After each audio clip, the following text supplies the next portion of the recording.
সুইডেনে আসার পর একটা অদ্ভুত জিনিস লক্ষ্য করেছি। এখন বাজে সন্ধ্যে 7:30। বাইরে দেখুন ঝলমলে একদম রোদ্দুরের আলো। গরমকাল যত এগিয়ে আসবে সূর্যাস্ত হতে তত সময় নেবে।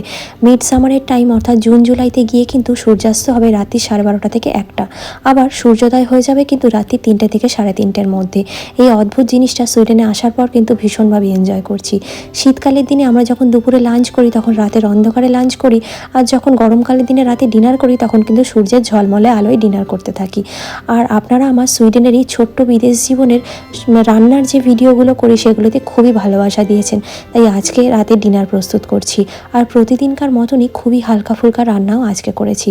কিছু গরম বেগুন ভাজা করেছি আর সাথে কিছু ভাত রান্না করে নিয়েছি। আর তার সাথে রয়েছে টুনা মাছের কাবাব, ঘন করে মসুর ডাল, আর তার সাথে রয়েছে ছোট ছোট চিংড়ি মাছ আলু দিয়ে একটু ঝাল ঝাল করে একটা তরকারি।